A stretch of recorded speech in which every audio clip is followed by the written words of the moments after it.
चञ्चच्चन्द्रकरस्पर्शसङ्कुचिद्गिर्जानने नयने संक्षिपच्छम्भुः सस्मितः पातु सर्वदा।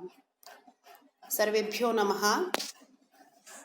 प्रिय विद्यार्थिनः, गतकक्षायां भवन्तः काव्यप्रकाशे किं किं ज्ञातवन्तः? आदौ काव्यप्रकाशे मङ्गलपद्ये भवद्भिः एतद् ज्ञातं यत् कथं कविसृष्टिः ब्रह्मणः सृष्टेः अपेक्षया उत्कृष्टा भवति, कथं श्रेष्ठतरा भवति इति भवन्तः आदौ ज्ञातवन्तः। तदनन्तरं मम्मटेन काव्यप्रयोजनविषये चर्चा कृता। तत्र 6 प्रयोजनानि भवद्भिः ज्ञातानि एव। ततः गतकक्षायां वयं काव्यकारणस्य विषये चर्चितवन्तः। तत्र शक्तिः, निपुणता, अभ्यासश्च एते त्रयः समुदिताः, न तु व्यस्ताः। काव्यस्य निर्माणे समुद्भवे हेतुर्न तु हेतवः इति वयं गतकक्षायां ज्ञातवन्तः। एवम् इदानीं भवतां मनसि जिज्ञासा स्यात् यत् तत् काव्यतत्त्वं कथं वर्तते, यस्य विषये वयम् इदानीं पर्यन्तम् एतावत् ज्ञातवन्तः। तर्हि एवं यदा जिज्ञासा भवति तर्हि आचार्य मम्मटः अग्रे काव्यलक्षणं प्रस्तौति। काव्यलक्षणं नाम काव्यस्वरूपं। तर्हि अत्र भवन्तः पश्यन्तु किमुच्यते अग्रे। एवमस्य कारणमुक्त्वा स्वरूपम् आह। प्रथमं सूत्रं पश्यन्तु। प्रथमोल्लासे प्रथमं सूत्रं, तत्र मम्मटेन काव्यलक्षणम् उक्तं। यथा मया पूर्वमपि सूचितमस्ति यत् काव्यप्रकाशे सूत्राणि सन्ति, पुनश्च तत्र सूत्राणि मिलित्वा कारिकायाः निर्माणं कुर्वन्ति, पुनश्च वृत्तिभागः दृश्यते, ततः उदाहरणानि अपि दृश्यन्ते। तर्हि भवन्तः अत्र पश्यन्तु, प्रथमं सूत्रं किं काव्यप्रकाशे? तददोषौ शब्दार्थौ सगुणावनलङ्कृती पुनः क्वापि। तत् अदोषौ, तत् नाम काव्यम्। मूलतः शब्दार्थौ काव्यम् इत्येव मम्मटाचार्यः कथयति। पुनः विशेषणत्वेन कानिचन पदानि तेन उक्तानि। शब्दार्थौ कथं? तर्हि अदोषौ सगुणौ अनलङ्कृती। अत्र सर्वत्र द्विवचनम् उक्तं, यतोहि शब्दार्थयोः एतानि विशेषणानि। तर्हि एतेषां विषये इदानीं प्रतिपदं वयम् एतेषां व्याख्यानं पश्यामः। अत्र आदौ पश्यन्तु, वृत्तिभागे उक्तं दोषगुणालङ्कारा वक्ष्यन्ते क्वापीत्यनेनैतदाह यत् सर्वत्र सालङ्कारौ क्वचित्तु स्फुटालङ्कारविरहेऽपि न काव्यत्वहानिः। अनन्तरम् एकम् उदाहरणं दत्तमस्ति। आदौ सूत्रस्य विषये चर्चयामः, तदनन्तरम् उदाहरणं पश्यामः। अत्र मूलतः किमुच्यते?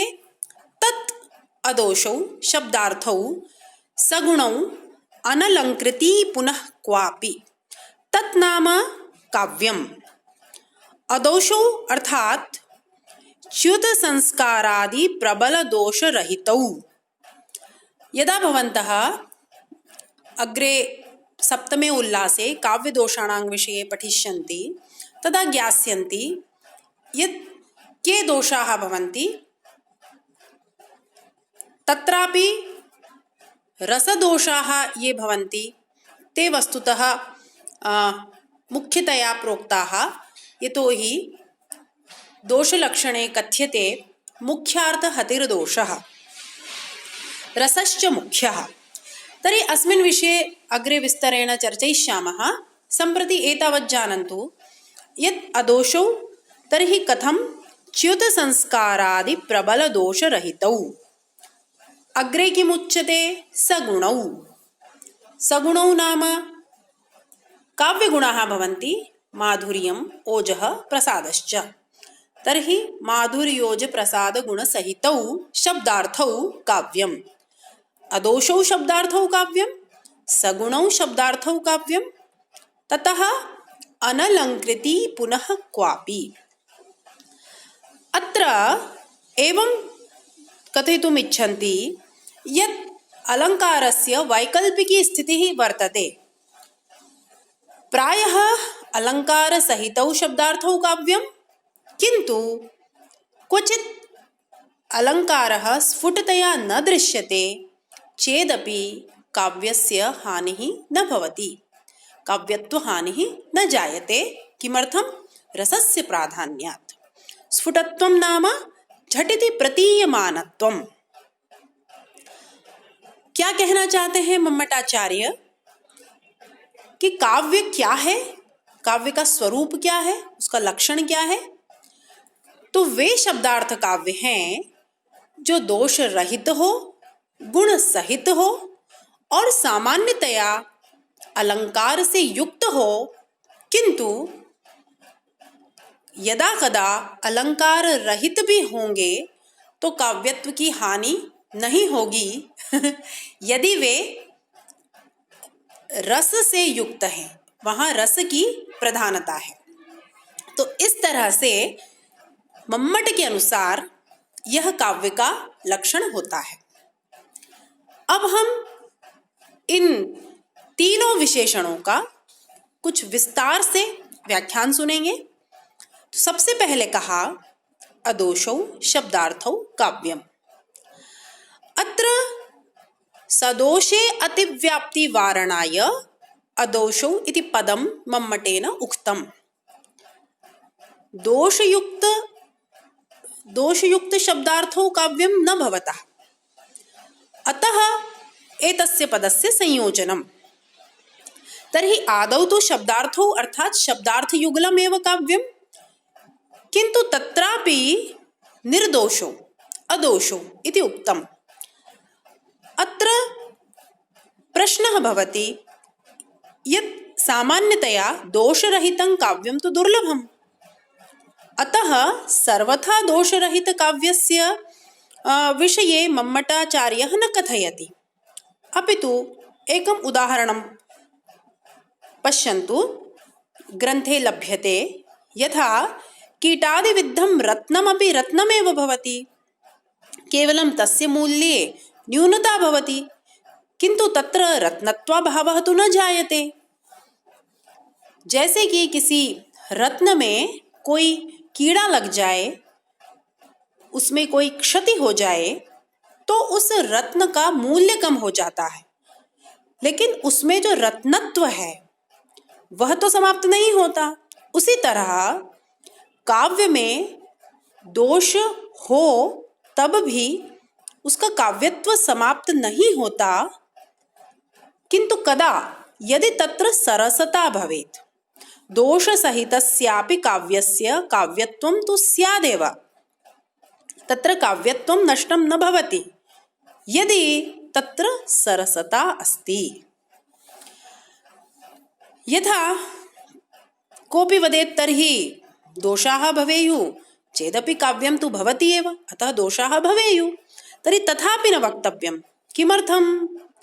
यथा काणत्वं भवति, खञ्जत्वं भवति मनुष्याणां शरीरे, चेदपि तस्य मनुष्यत्वं नष्टं न भवति, तथापि वयम् अपेक्षां कीदृशी कुर्मः?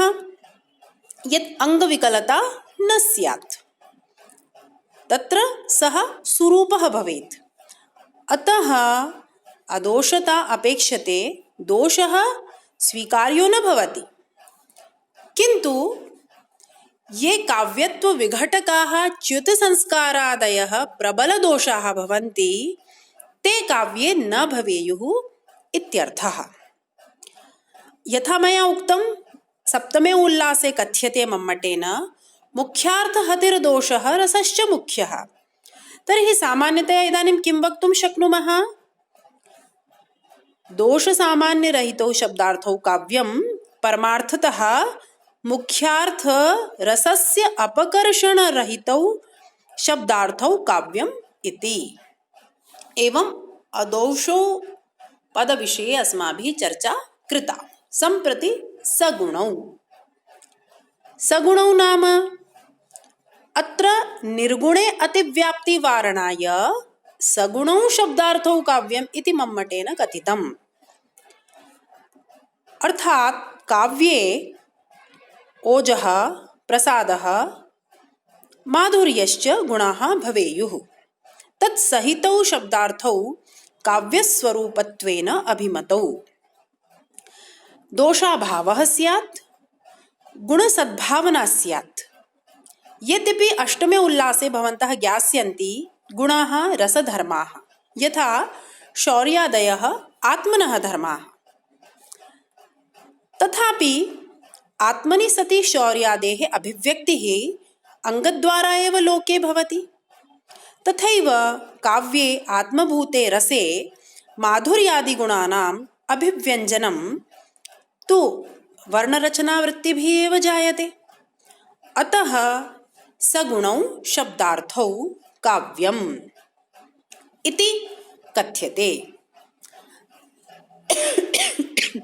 अग्रे पश्यन्तु। अनलङ्कृती पुनः क्वापि। निरलङ्कारे अतिव्याप्तिवारणाय अनलङ्कृती एवं कथितम्। द्विवचनमत्र। अत्रापि अग्रे वृत्तिभागे स्पष्टीक्रियते यत् प्रायः सालङ्कारौ शब्दार्थौ काव्यम्, किन्तु यदा कदा विशिष्टपरिस्थितौ स्फुटालङ्कारः न दृश्यते चेदपि काव्यत्वहानिः न जायते। अत्र वृत्तिभागं किञ्चित् पश्यामः। अत्र एकं तु उक्तमस्ति दोषगुणालङ्काराः वक्ष्यन्ते। अस्मिन् विषये मया यथा इदानीं सूचितं वक्ष्यन्ते। कुत्र? सप्तमे, अष्टमे, पुनः नवमे दशमे उल्लासे च अलङ्काराणां विषयः नवमदशमयोः उल्लासयोः वर्तते। तर्हि एतस्य व्याख्यानम् एवम्। अग्रे उच्यते क्वापीत्यनेनैतदाह यत् सर्वत्र सालङ्कारौ क्वचित् तु स्फुटालङ्कारविरहेऽपि न काव्यत्वहानिः। यथा इदानीम् उदाहरणमाध्यमेन भवन्तः पश्यन्तु। एतत्तु ज्ञातवन्तः। क्या कहा कि सर्वत्र सालंकारों, सभी जगह प्रायः सालंकार ही काव्य शब्दार्थ काव्य होते हैं। क्वचित स्फुटालंकार विरहेपि, यदि स्फुट अलंकार नहीं है, स्फुट अर्थात एकदम स्पष्ट देखते ही जो ज्ञात हो जाए, ऐसा अलंकार नहीं है, तब भी काव्यत्व की हानि नहीं होगी। क्यों? रसस्य च प्राधान्यात्, रस की प्रधानता होने के कारण। उदाहरण देखिए। यह कौमार हरः स एव हि वरस्ताएव क्षेत्रक्षपास्ते चोन्मीलित मालती सुरभयः प्रौढ़ाः कदम्बानिलाः सा चैवास्मि तथापि तत्र सुरतव्यापार लीला विधौ रेवारोधसी वेतसी तरुतले चेतः समुत्कंठते। काचित् स्वाधीनपतिका नायिका वर्तते। असकृत उपभुक्तेष्वपि वरोपकरणादिषु उत्कण्ठोत्पत्त्या तेषाम् अत्यंत उपादेयतां सूचयन्त्याः सखीं प्रत्युक्तिः इयम्। कापि नायिका अस्ति, सा स्वसखीं एतत् सर्वं सूचयति यत्र बारं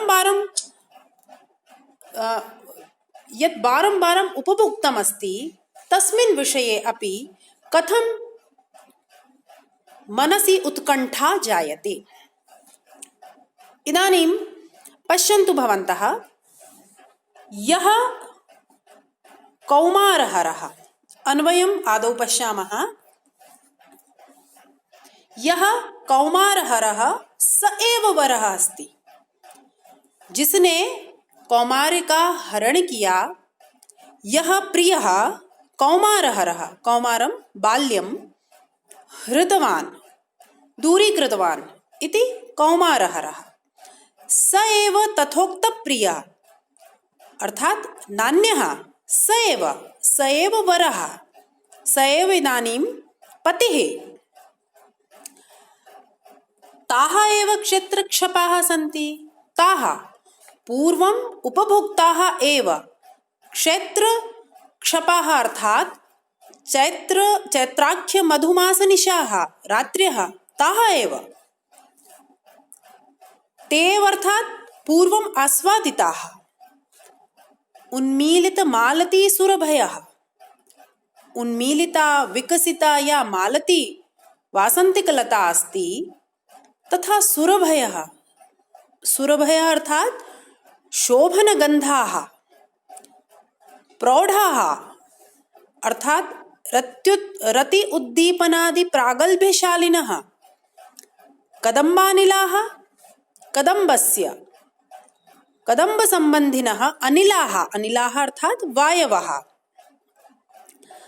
हि अर्थात् अत्र यद्यपि, पूर्णं पश्यन्तु, यद्यपि ताः एव पूर्वम् उपभुक्ताः चैत्रमासस्य रात्र्यः वर्तन्ते, ताः एव सुरभयः वर्तन्ते। कस्य? उन्मीलितमालती सुरभयः, मालती लतायाः सुरभयः ताः एव सन्ति। पुनश्च प्रौढाः कदम्बानिलाः अपि ताः एव। अहं च अस्मि सा एव, अहमपि सा एव अस्मि, अहमपि परिवर्तिता नास्मि। पुनश्च अग्रे किम् उच्यते? तथापि पूर्वोपभुक्ते रेवारोधसी, रेवायाः नर्मदायाः, रोधसी अर्थात् तीरे तटे, वेतसी तरुतले, वेतसी वेतसलता या भवति सैव तरुः, तस्य तले अधः प्रदेशे सुरतव्यापारलीलाविधौ, सुरतम् अर्थात् रतिक्रीडा, तद्हेतुकः यः व्यापारः भवति, लीलाविशेषः विन्यासादि, तस्याः विधौ अर्थात् सम्पादने चेतः समुत्कण्ठते, मदीयं मनः विशेषरूपेण उत्सुकं भवति। एवं वदति काचित् नायिका स्वसखिं। क्या कहा कि जिसने मेरे कौमार का हरण किया, उसी से मेरा विवाह हुआ, सएव वरः। वही चैत्र मास की रात्रियां हैं, मालती लता की वही शोभन गंध अर्थात सुगंध फैली हुई है, रति को उद्दीप्त करने वाली कदम्ब की जो वायु है, अनिल, उसका प्रवाह और प्रभाव भी वही है। अहम च सैव अस्मि, मैं भी वही हूं, बदला कुछ भी नहीं है।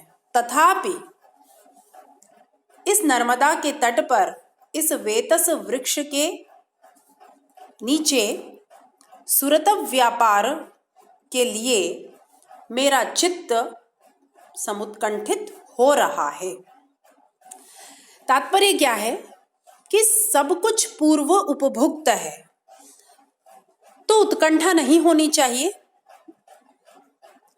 कोई नवीन वार्ता नहीं है, किंतु फिर भी नायिका उत्कंठित हो रही है। तो यहाँ पर कोई स्फुट अलंकार नहीं है मम्मट का, यह तात्पर्य है, यह उदाहरण इस निमित्त दिया गया है। इस पद्य में कोई स्फुट अलंकार नहीं दिखाई देता, किंतु यहाँ काव्यत्व की हानि है ऐसा हम नहीं कह सकते, क्योंकि यहाँ रस का प्राधान्य है और वह रस है अभिलाष हेतुक विप्रलंभ श्रृंगार। तो इस तरह से जब काव्य में कोई स्फुट अलंकार न दिखाई दे, फिर भी वहां यदि रस की अनुभूति है, रस का परिपाक है, तो वहां हम उसे काव्य के रूप में ही परिगणित करते हैं। यह तात्पर्य है मम्मटाचार्य का।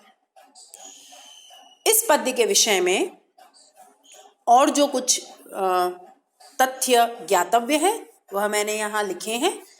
इस पद्य में वृत्त है शार्दूल विक्रीडित, जिसका लक्षण है सूर्याश्वैर्मसज्जस्तताः सगुरवः शार्दूल विक्रीडितम, जिसके चारों चरण में क्रमशः मगण सगण जगण सगण तगण तगण और अंत में एक गुरु हो, उसे शार्दूल विक्रीडित वृत्त कहते हैं। प्रत्येक चरण में 19 वर्ण होते हैं और सूर्यैः अश्वैः वर्णैः यतिः भवति। सूर्य 12 गिने जाते हैं और अश्व 7 प्रसिद्ध है। यह संस्कृत में लेखन की विशिष्ट पद्धति है कि हम प्रसिद्ध वस्तुओं के आधार पर गणना का संकेत करते हैं।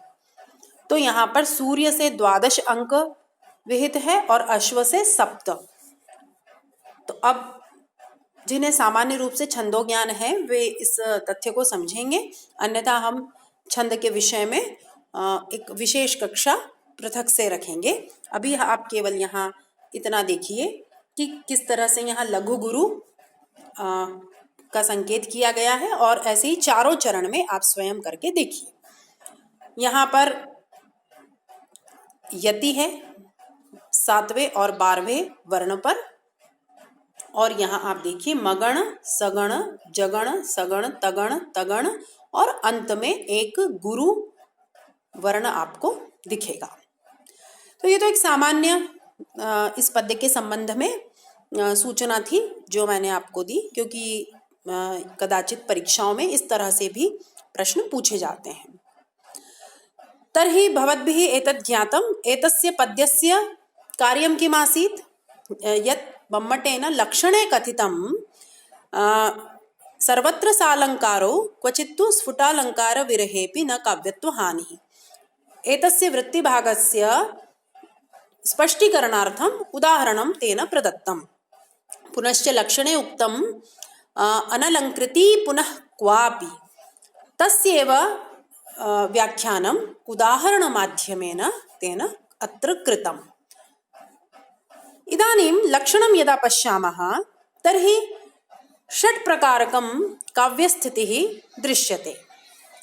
काव्यं सरसं स्यात् वा नीरसं स्यात्, तत्रापि स्फुटालंकारसहितम् अस्फुटालंकारसहितं पुनश्च अलंकारशून्यं स्यात्।